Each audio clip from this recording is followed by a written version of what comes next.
Hi everybody, so let's continue our telecom series. So today's syllabus is PCM pulse code modulation. Then we will discuss on modem and data card standards. After that we will move ahead for the constellation diagram of ASK, that is amplitude shift keying, then frequency shift keying, then BPSK binary phase shift keying, then quadrature phase shift keying. Let's start with the pulse code modulation. As we know that sampling theorem is basically Nyquist's theorem, which says twice the maximum signal of 4 kilohertz for proper reconstruction of original signal at receiver, which in general means sampling theorem says that if we want to reconstruct the original message from the transmitted signal, then we have to sample that voice signal at the rate of maximum frequency component present in the message signal or voice signal. So we would talk about the quantization. So as per the A law, European standard, or mu law by North American standard, compounding process introduce quantization noise to remove the noise from the signal. We use the quantization, and then we have encodes each sample by 8 bit, that is 256 level. 2 key power 8 is 256. Let's discuss from where this 64 kbps comes.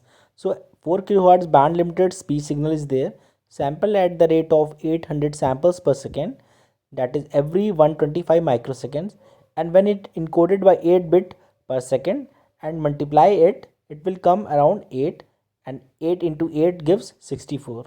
So generally we use 64 kbps voice channel designated as E0, generally we say E0 in European, and in DS0 for North American standard. Then we have differential PCM, adaptive differential PCM, that we have delta modulation, then we have adaptive delta modulation. So these are the variation of different pulse code modulation techniques. Certain other things like source coding and all that, but we are not going deep dive in this thing because it's not as much as required. So let's have a look on this, a process of whole PCM. So we have a voice signal, analog signal, then we have band limited filter, that is 4 kilohertz, because we are not using voice signal more than the 4 kilohertz. Then we have taking a sample using sampling theorem.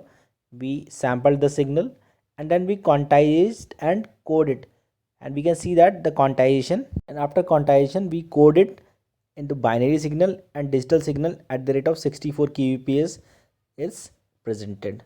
The important thing is that standard PCM codec is defined by G711 standard. So we have certain list over here where type, standard, bitrate, bandwidth and technique is required, and what kind of data standards are available in the market. So we can see that wireline V.21 300 kbps 300 hertz bandwidth 2 FSK technique is there. And if we move on, then we have wireline V.90, then we have wireline broadband where standard is ADSL, then 8 Mbps is bitrate, 1.1 megahertz bandwidth, and DMT technique is used. Then we have broadband wireless USB 10 oblique 100 Mbps per channel is there. We use per channel HSPN LTE, long terminal evolution, that we basically use in the phone communication for data access. So constellation diagram is basically a phase diagram in the XY plane which represents signal modulated by digital modulated schemes. Let's have a look on this QAM 16 QAM. So we have 4 bit transmitted per symbol, and symbol rate is baud rate, that is half of into half of bit rate.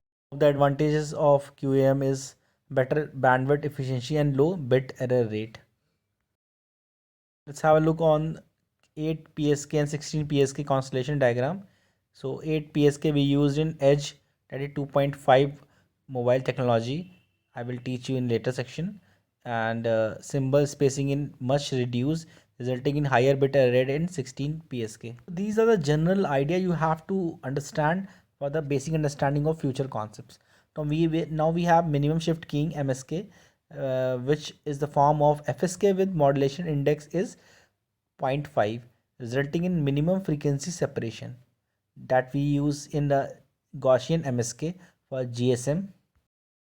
Let's have a small look on this DPSK, differential phase shift keying modulation technique.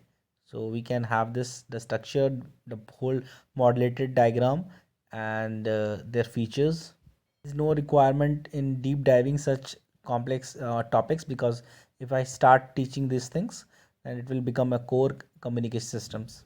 Just for the sake of your basic knowledge and understanding, these things are important.